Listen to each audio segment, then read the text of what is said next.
Hey, Carla, are you there? I just wanted to let you know that I have some plans to go to eat with some friends tomorrow.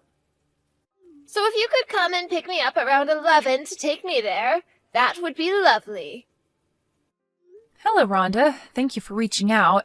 I'm really sorry, but I'm going to be at work tomorrow. I don't think that I'll be able to make it over to your house by 11. Work? What do you mean, work? I thought that you worked from home. I don't see how needing to work tomorrow would keep you from coming to get me when you'll be at home all day anyway.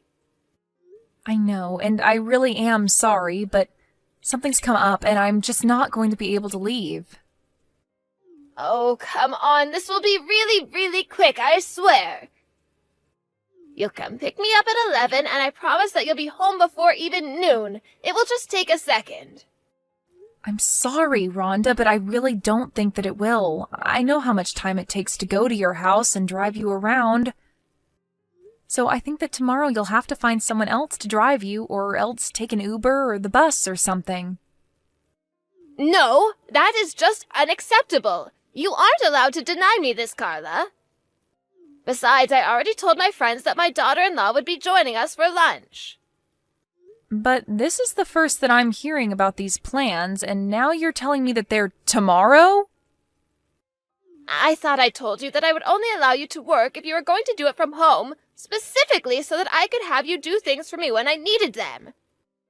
But if you can't even do that, then you should just go back to being a housewife.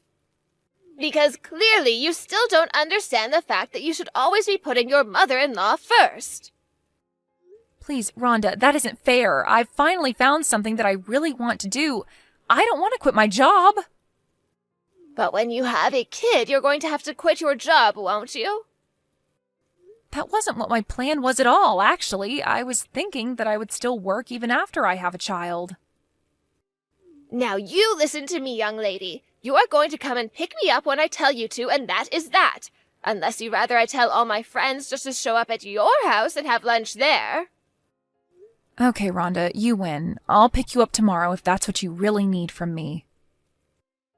You should have just said that you would in the first place. Then we wouldn't have had to waste our time fussing over this pointlessly. I can't believe that you would even try to lie to me about getting in the way of your work schedule. Did you really think I was going to buy that? But I wasn't lying to you. I guess now I'll just have to stay up all night working so that I don't miss the deadline for this tomorrow. If you had that option, then you should have said that's what you were going to do in the first place.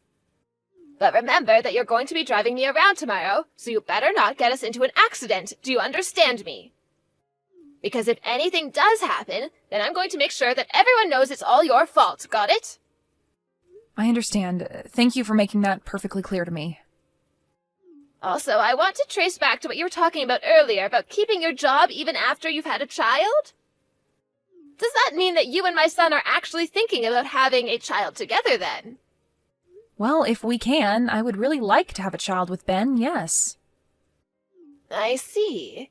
And here I thought that you two were never ever going to give me any grandchildren. After all, you two have been married a whole year and there has been nothing on that front.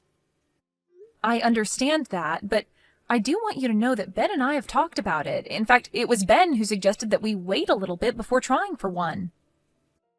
But if you wait too long, then your ovaries are going to shrivel up and you'll run out of eggs. I mean, you're already older than 30 years old, you know, and my daughter, who's still in her 20s, already has 2 kids. So it sounds to me like you two might have just been slacking off this whole time. Rhonda, I am really sorry, but I just have to get back to work now, but we can talk more about this tomorrow if you'd like. Oh, yes, I'm sure you're just sitting thinking about how obnoxious and horrible your mother-in-law is being to you right now, aren't you? Anyways, just remember to be at my house by 11. I don't want you getting here a minute sooner or later, and I don't want to hear any complaining about how I'm getting in the way of your work. And just know that if you don't show up, there is going to be serious hell to pay. Hello there, Carla. I just wanted to say thank you so much for yesterday's meal. I really loved how you made it so flavorless and bland. Did you do that just for me? Because you don't think old people can handle flavor? Or do you also subject my poor son to that kind of cooking too? I'm really sorry that you had a problem with the dinner that I cooked last night. I only seasoned it the way that Ben says he prefers. Wait, what? You're telling me that Ben actually says he likes his food tasting like that? That is what he's told me in the past, yes. Oh, but that can't be right. Sometimes I just don't know what goes on in that head of his. But I know that he must be lying to you. I really don't think that my husband was lying about how I make him his food. In fact, he's always going on about how much he loves my cooking, if you really want to know. And you still haven't realized that he's probably just saying that as to not hurt your feelings. I know what my son likes to eat, and let me tell you that it is not the slop that you were serving us last night. He likes thick flavor and rich smells. It sounds to me like someone would be better off cooking out of a recipe book than whatever led you to make whatever you did. Anyway, speaking of Ben, he's going away on his business trip today, isn't that right? Yes, he's already left for the airport, actually. Why do you bring that up? Oh, perfect. That's just what I wanted to hear. In that case, I want you to come to my house tomorrow. I'm going to teach you how to cook and make it so that you can actually dish out something served for once. Sorry, you want me to go over to your house tomorrow? I don't think that will work. I'll be working then. Oh, there you go again, trying to use your work to get out of doing what I tell you to. So you're really telling me that you don't think you need any kind of training? Are you okay? Were you dropped on your head as a child or something? Because if you're going to be like this, I might just have to take it upon myself to make you quit your job. Rhonda, I think that Ben already talked to you about this, didn't he? He told you that it's my choice whether or not I want to work and that you shouldn't try and interfere with the fact that I am working. Now, this is something that Ben, not me, has said to you, right? So why haven't you stopped? Oh, so now you're telling me that I have to listen to whatever my sons tell me to do. I think you're forgetting who's really in charge here. That isn't what I meant, but I'm just trying to tell you that I'm not going to be quitting my job just because it's something you want me to do. How dare you say that? You're just going to ignore what your mother-in-law has to say to you? I'm not ignoring. I am very much listening to what you have to say. I'm just telling you that I'm not going to quit my job because you want me to. Now you listen here, young woman. I am your mother-in-law, and when I say jump, the only thing I should be hearing from you is how high. You really need to learn your place in this relationship. You're already on thin ice by not coming to live with me. How dare you take away my eldest son when he should be staying at home taking care of his mother in her advanced years? I'm really sorry to tell you this, Rhonda, but not living with you was actually Ben's idea. But he only reached that decision because of all the pressure that you were putting on him, weren't you? Well, you aren't going to control me like that, I can tell you that much. In fact, you should be trying to change his mind and telling him that you both should come and live with me. That's the least a daughter-in-law could do for her mother-in-law. Well, I'm sorry, but I just don't really see that happening, Rhonda. You really are just a terrible person, do you know that? Just the worst. I have no idea what my silly son was thinking when he decided it would be a good idea to marry you. Even his sister was smart enough to move in with her husband's family. And now she spends her days from sun-up to sundown being a loyal daughter-in-law to her in-laws. And I am sure that that is her way of trying to get along with her husband's family. I would really like it if we could find a way to get along too. Oh, please, of course you don't. If you really did, then you would just shut up and do as I tell you. But I know that your real goal is to keep turning my son against me until he wants nothing to do with me. But it's you and Ben who should end things. And just what do you mean by that? What do you think I mean by that? I mean that the two of you should get a divorce. After all, what's the point of being married if you're not even pregnant yet? As far as I'm concerned, that just makes you useless.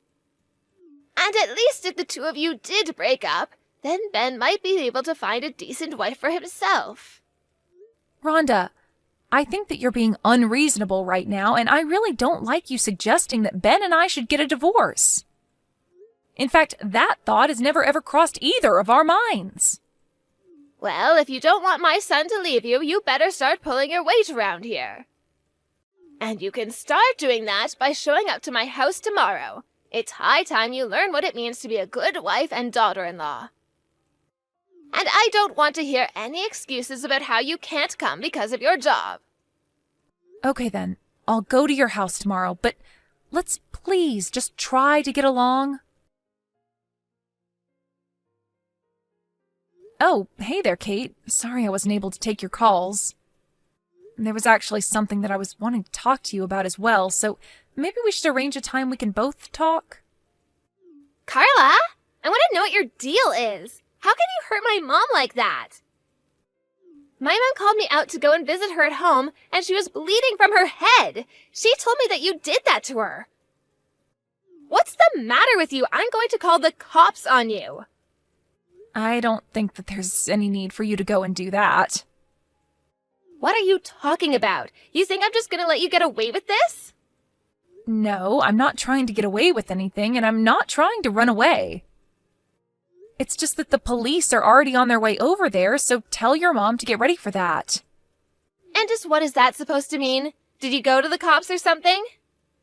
I did, actually. I filed a report against your mom, if you must know. Hold on a second. What are you even talking about right now, Carla? You hurt my mom and made her bleed, and yet you're the one trying to file a report against her? Or did you just turn yourself in? I don't get what's going on here. That much I already know, but the fact of the matter is that your mom was the one who hurt me when she pushed me down the stairs. Wait, what? I'm still confused. Now you're telling me that my mom fell down some stairs? But what about her bleeding head injuries? I don't know about that, but I was the one who fell down the stairs while she just stood there and watched. Carla, are you telling the truth about all of this? Of course I am. I don't have any kind of video evidence, if that's what you're after, but I do have an audio recording of it happening. I suppose that will have to serve as the proof that I have of what happened. You were recording the whole thing? But why? I'm still just confused here. I made a recording so that I would have proof of all the horrible things that your mom was saying to me. And it wasn't just this one time that she was doing this. She's been treating me horribly ever since I married your brother. I have talked about this with Ben, and it's getting to the point that we're thinking of just cutting communication off with your mom entirely. I don't believe it. Was my mom really bullying you? I really had no idea. Well, I'm very sorry that you had to find out like this. To be honest, it was something that I didn't want you to get dragged into.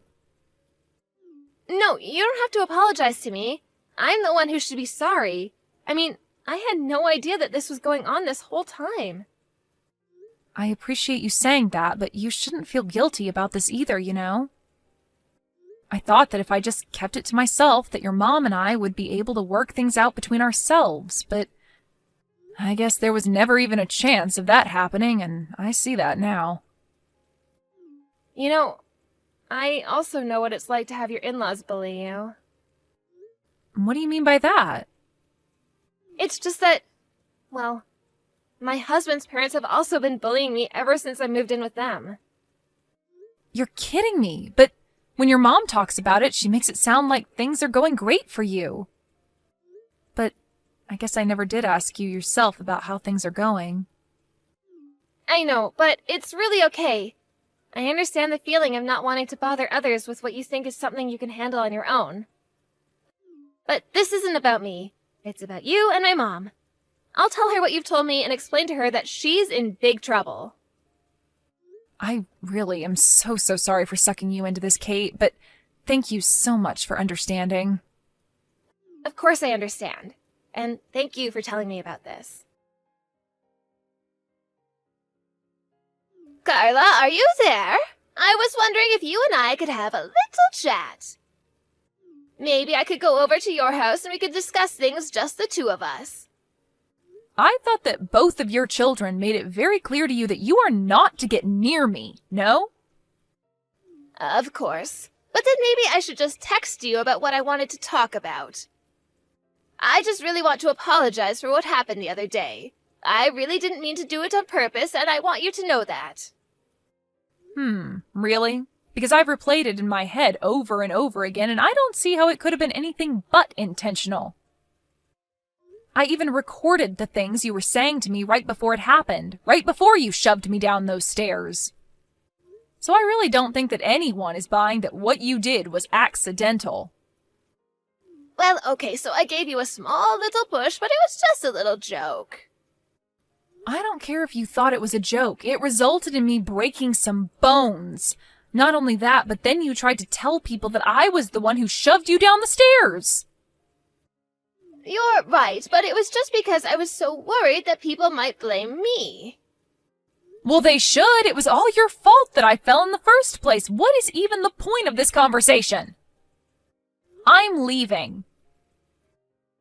Wait, no, Carla, don't. Because I really am so sorry about this.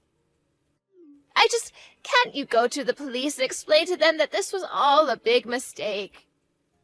But it isn't a mistake. We know exactly what happened, and you did what you did on purpose. Please, I really didn't mean to. I swear to never do anything like that to you ever again. Besides, it's not like you didn't do anything to me. Right as you were falling, you took a swipe at me. If you had actually hit me with it, I could have been really hurt. I see. So you really think that those two things are equivalent, then? I don't know why I thought that you might actually have reflected on what you did. No, please don't go. I really have thought about what I did. I know that it was wrong of me to do that to you. So, can you please just talk to my children and tell them to not leave me? I don't know how I'm supposed to live with myself if they leave me like this. I need you to forgive me so that they can forgive me too.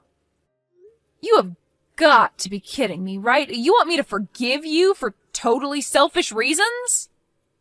But if you don't do this for me, then I'm never going to be able to see my family ever again.